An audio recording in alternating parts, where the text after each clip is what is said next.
하나님 아버지와 예수 그리스도로부터 오는 은혜와 평강이 여러분 가운데 함께 하시기를 예수님의 이름으로 축원합니다. 오늘은 경건의 모양과 경건의 능력이라는 제목으로 말씀의 은혜를 나누겠습니다. 여러분, 최근 두 곳의 자동차 회사에서 비슷한 종류의 신차를 발표했는데 가격이나 성능 면에서, 소위 가성비 면에서 둘 다 호평을 받았습니다.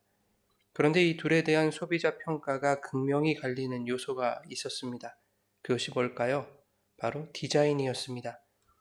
아무리 성능이 좋고 품질이 뛰어나도 그것을 디자인으로 소화해내지 못할 때, 겉모양으로 표출해내지 못할 때 소비자의 외면을 받는 시대가 된 것이죠. 그래서 요즘에 나오는 디자인이 뛰어난 제품들은 대체로 그 내용이나 성능 면에서도 실망을 시키지 않습니다. 그런가 하면 옛말에 보기 좋은 떡이 먹기도 좋다라는 말이 있습니다. 오늘날에는 주로 겉모양을 잘 꾸미는 것도 필요하다라는 뜻으로 쓰입니다. 그런데 많은 사람들이 이 말을 모양새를 잘 꾸미면 부실한 내용도 어느 정도 포장할 수 있다는 뜻으로만 알고 있습니다. 그러나 원래 이 말은 내용이 좋으면 겉모양도 반반하다라는 것을 비유적으로 이르는 말이었습니다. 여러분, 아무리 꾸며도 뚝배기보다는 장맛이 중요한 것 아니겠습니까? 겉모양은 하잘것없더라도 내용물이 훌륭하다면 7,000원, 8,000원, 만 원을 지불하고 맛있게 먹는 것이죠. 음식값을 지불하게 하는 능력은 뚝배기에 있는 것이 아니라 내용물에 있다는 것입니다. 오늘 우리는 경건의 모양과 경건의 내용이 지닌 능력에 대해서 말씀을 나누려고 합니다. 여러분, 우리는 종종 경건에 대해서 이야기합니다. 경건한 삶을 살기 원하고 경건한 신앙인이 되기를 추구하죠. 그렇다면 경건이라는 것은 무엇인가 하는 것입니다. 말씀 묵상 잘하고 기도 생활 열심히 하고 교회 봉사에 충실하고 구제하며 선하게 사는 그런 모습들이 떠오르지 않습니까? 경건이 뭐냐 했을 때 예수 잘 믿는 상태, 믿음이 좋은 것, 모범적인 신앙, 이 정도 아니겠습니까? 정작 경건의 내용이나 그 능력에 대해서는 우리 머릿속에 잘 그려지지 않는 것이죠. 매우 추상적입니다.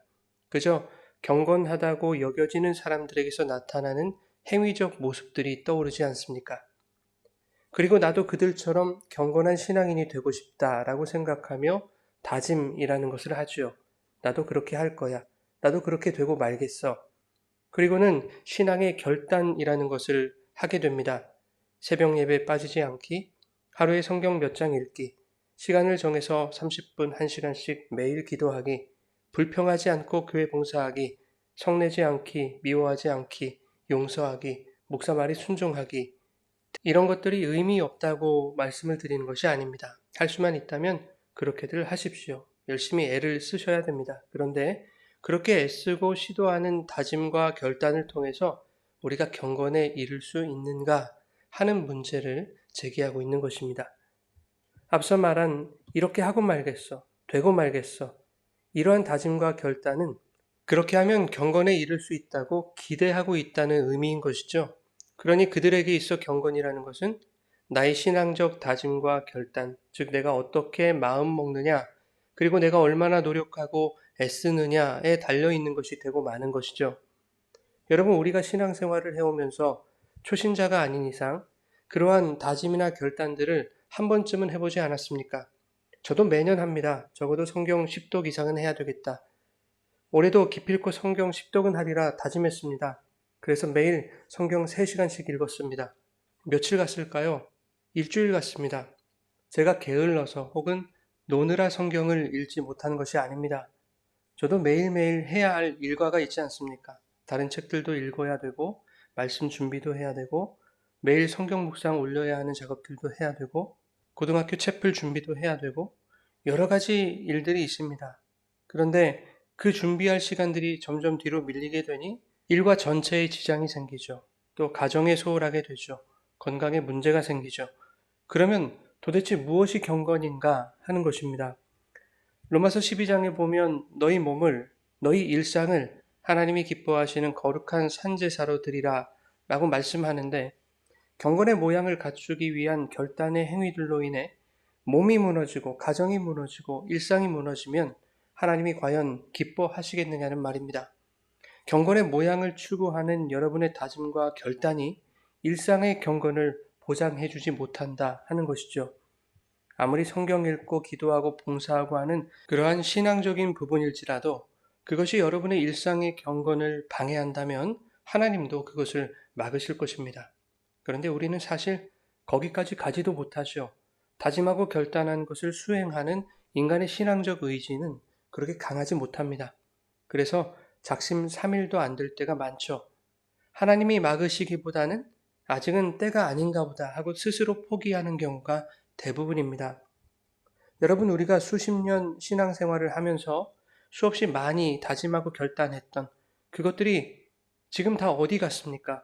그것을 다 이루어냈다면 우리는 지금쯤 스스로 이렇게 말할 수 있어야 합니다. 나는 마침내 하나님 앞에 경건에 도달했다라고 우리는 자신 있게 말할 수 있어야 하는 것이죠. 그런데 우리 중에 그 누구도 나는 하나님 앞에서 경건한 사람이 되었다고 자부할 수 없다는 사실에 우리 모두가 동의하실 거라 믿습니다. 그렇다면 지금까지 여러분이 다짐하고 결단했던 경건의 시도들은 여러분의 경건에 어떠한 능력도 발휘하지 못했다라는 것이 드러난 것이 아니겠습니까? 그러면 어떠한 신앙의 다짐도 결단도 하지 말라는 뜻인가? 그런 의도로 드리는 말씀이 아니라는 것을 나중에 아시게 될 겁니다. 자, 그런가 하면 신앙의 경건이라는 것은 교회 안에서의 경건을 말하는 것만이 아닙니다. 성도는 세상으로 파송된 교회들입니다. 그 교회들이 세상 속에서 일상의 경건으로 살아가야 하는 것이죠. 그것이 하나님이 기뻐하시는 산 제사인 것입니다. 신앙의 경건과 일상의 경건이 분리되면 신자들은 교회에 국한된 경건을 위해 종교 생활을 하게 될 것입니다. 어떻게 하면 경건의 모습을 보여주어 나의 신앙적 우월함을 나타낼 수 있을까? 신앙적 우월함이 곧 좋은 믿음이며 경건이라고 생각하게 되죠. 그러나 거기에는 어떤 경건의 능력도 나타나지 않습니다. 여러분, 신앙의 노력과 애씀이 분명 성도의 삶의 중요한 요소이긴 합니다. 그러나 성도의 경건은 신앙적 노력이나 결단의 행위로 쌓을 수 있는 것이 아닌 것이죠. 경건의 능력은 나에게 있지 않습니다. 세상의 물건들은 빼어난 디자인이 성능까지도 어느 정도 보장해주지만 신앙은 경건의 모양으로 아무리 나를 꾸민다 해도 경건의 능력은 그 모양으로 대변되지 않는다는 것입니다. 그러면 성경은 경건에 대해서 어떻게 설명하고 있는지 살펴보겠습니다. 디모데후서 2장 16절 17절입니다. 망령되고 헛된 말을 버리라. 그들은 경건하지 아니함에 점점 나아가나니 그들의 말은 악성 종양이 퍼져나감과 같은데 그 중에 후메네오와 빌레도가 있느니라. 여기서 경건함이라는 것은 악성 종양처럼 퍼져가는 망령되고 헛된 말을 버리는 것을 말하죠. 반대로 망령되이 일컫지 않는 진실한 말을 가지는 것이 경건이겠죠. 그러면 여러분, 이 상반된 두 말이 뭘 의미하는 것인지 느낌이 오실 것입니다. 인간의 입으로 내뱉는 나쁜 말, 선한 말을 가리키는 것이 아니라 가짜 복음과 진리의 복음을 말하는 것이죠. 다른 교훈과 참 말씀 중에 어떤 것을 마음에 가지느냐 하는 것을 말씀하고 있는 것입니다. 디모데전서 6장 3절에서 5절 이렇게 말씀합니다. 누구든지 다른 교훈을 하며 바른 말, 곧 우리 주 예수 그리스도의 말씀과 경건에 관한 교훈을 따르지 아니하면 그는 교만하여 아무것도 알지 못하고 변론과 언쟁을 좋아하는 자니 이로써 투기와 분쟁과 비방과 악한 생각이 나며 마음이 부패하여지고 진리를 잃어버려 경건을 이익의 방도로 생각하는 자들의 다툼이 일어나느니라. 3절에 다른 교훈과 바른 말인 그리스도의 말씀을 대조하고 있습니다. 그리고 그리스도의 말씀과 경건에 관한 교훈이라는 것을 동등하게 바른 말이라는 것으로 묶어서 표현하고 있습니다. 다른 교훈, 즉 망령되고 헛된 말을 하면 그런 말을 가진 자는 4절 이하에 교만, 무지, 변론, 언쟁, 투기, 분쟁, 비방, 악한 생각을 하는 자다. 그리고 5절에 그는 그 말로 인해 즉 망령되고 헛된 그 말로 인해 마음이 부패하여지고 진리를 잃게 된 자다라고 말하고 있습니다. 그리고 그들은 경건을 이익의 방도로, 이익의 방편으로 생각하게 된다고 말씀하고 있는 것이죠. 경건의 모양을 추구하여 그것을 신앙의 능력으로 삼으려는 자들은 그 마음에 바른 말이 아닌 다른 교훈, 헛된 말을 가진 자라는 것입니다. 그 가짜 복음이 그들로 하여금 경건을 이익의 수단으로 여기게 만들었는데 그 내용을 보니 교만하기 짝이 없고 무지하며 다른 사람을 비방하는 악한 짓이라는 것입니다. 그러면 가짜 복음이 무엇입니까? 오늘날 교회에서 경건의 모양을 강조하면서 그것을 열심히 쌓으면 경건의 능력이 주어질 것이라고 유혹하는 것입니다. 열심히 하는 자들에게 교회의 요직을 맡기고 적절하게 지위도 챙겨주고 경쟁도 붙이고 결정적으로 희망도 주는 것이죠. 그렇게 열심히 헌신하고 봉사하면 하나님이 큰 복을 주실 것이다 라는 것이죠. 그러니까 이 경건이라는 것이 내가 원하는 그 세상적인 복을 받는 수단이 되었단 말입니다. 다시 한번 설명하면 내가 너보다 영성이 깊고 신실하고 성령으로 충만하고 은사도 많다라고 하는 그들이 생각하는 경건의 모양이라는 것이 교만과 무지와 비방과 같은 악함에 지나지 않은 것이라는 말입니다. 그런데 그러한 악함을 경건이라고 착각하고 하나님으로부터 내가 원하는 것을 얻어내는 이익의 방도로 삼더라 하는 것이죠. 그들은 이미 다른 교훈, 가짜 복음에 마음이 썩었고 진리를 잃었다라는 것입니다. 그러니 성도는 다른 교훈을 말하지 말고 바른 말, 즉 그리스도의 말씀과 그와 동등한 경건에 관한 말씀을 마음에 지니라 라는 것이죠. 오늘 본문 디모데후서 3장 5절 이렇게 말씀합니다. 경건의 모양은 있으나 경건의 능력은 부인하니 이 같은 자들에게서 내가 돌아서라. 그러면 경건의 능력은 없고 모양만 있는 자들은 어떤 자들인지 살펴봅시다. 경건의 모양만 있는 자들의 특징이 뭐라고 했습니까? 다른 교훈, 헛된 말, 가짜 복음을 마음에 가진 자들이라고 했습니다.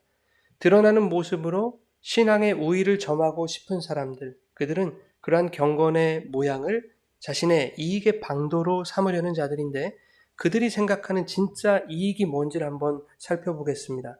2절부터 4절까지 성경은 이렇게 말씀하고 있습니다. 사람들이 자기를 사랑하며 돈을 사랑하며 자랑하며 교만하며 비방하며 부모를 거역하며 감사하지 아니하며 거룩하지 아니하며 무정하며 원통함을 풀지 아니하며 모함하며 절제하지 못하며 사나우며 선한 것을 좋아하지 아니하며 배신하며 조급하며 자만하며 쾌락을 사랑하기를 하나님 사랑하는 것보다 더하며 한마디로 자기를 사랑하는 자들이라는 것입니다. 그러니 자기의 뜻에 맞지 않으면 비방하고 모함하고 무정하고 무절제하고 사납게 돌변하는 것입니다. 우리가 경건의 모양만을 추구할 때 이러한 악함들이 나타나게 되어 있는 것이죠. 제가 볼 때 하는 일이 많을수록 직분이 높을수록 이 악함이 더욱 심하게 나타납니다. 가장 심한 사람들이 장로들이나 목사들이죠. 욥기 27장 8절에 이렇게 말씀합니다. 불경건한 자가 이익을 얻었으나 하나님이 그의 영혼을 거두실 때에는 무슨 희망이 있으랴.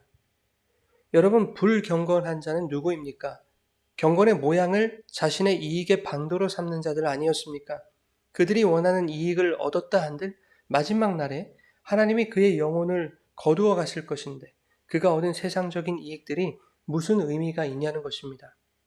9절과 10절 계속해서 읽겠습니다.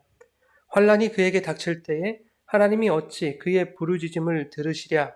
그가 어찌 전능자를 기뻐하겠느냐. 항상 하나님께 부르짖겠느냐. 여러분, 진짜 환란이 무엇입니까? 그것은 마지막 날 심판이죠. 그날에 너희가 부르짖어도 듣지 않으신다는 이야기입니다. 왜? 너희는 애초에 나를 기뻐하는 것이 아니라 너희 자신을 사랑하고 기뻐하며 종교 생활한 것에 지나지 않기 때문이라는 것입니다. 그래서 욥기 13장 16절에 이렇게 말씀합니다. 경건하지 않은 자는 그 앞에 이르지 못하나니 이것이 나의 구원이 되리라. 여러분, 경건은 무엇입니까? 종교적 행위로서 이익을 얻는 수단을 말하는 것이 아니라 우리 마음속에 진리의 말을 가져 구원에 이르는 것이 경건입니다. 그러니 그 경건은 여러분의 신앙의 행위로 쌓을 수 있는 것이 아니라는 것이죠. 여러분의 다짐과 결단으로 도달할 수 없는 것입니다. 여러분의 목적을 이루는 수단일 수도 없는 것입니다. 그러면 경건은 어떻게 주어지는가? 베드로후서 1장 3절 이렇게 말씀합니다. 그의 신기한 능력으로 생명과 경건에 속한 모든 것을 우리에게 주셨으니 생명과 경건을 하나로 묶어서 설명하고 있는 것입니다. 신기한 능력에 의해 주어지는 것, 그 능력은 무엇입니까? 우리를 살리신 생명의 능력, 바로 예수 그리스도의 십자가 능력인 것이죠. 그렇다면 구원에 이르게 하는 경건의 능력 또한 십자가의 능력인 것입니다. 여러분, 성경은 우리를 죄인이라고 하죠. 죄의 삭은 사망인데 그 삭을 주님이 감당하시고 우리에게 생명을 주셨습니다. 경건도 마찬가지입니다. 성경은 우리를 경건하지 아니한 자라고 말씀하죠. 그런데 본래 불경건한 자들을 의롭다 여기시는 능력이 주님의 죽으심에 있다고 성경은 말씀하고 있습니다. 로마서 4장 4절과 5절입니다. 일하는 자에게는 그 삭시 은혜로 여겨지지 아니하고 보수로 여겨지거니와 이를 아니할지라도 경건하지 아니한 자를 의롭다 하시는 이를 믿는 자에게는 그의 믿음을 의로 여기시나니 내가 일해서 받는 대가는 그것은 은혜가 아니라 정당한 보수를 받는 것이라고 말씀하고 있는 것이죠. 그런데 일을 하지 않았음에도 불구하고 받는 것은 보수가 아니라 은혜라는 것입니다.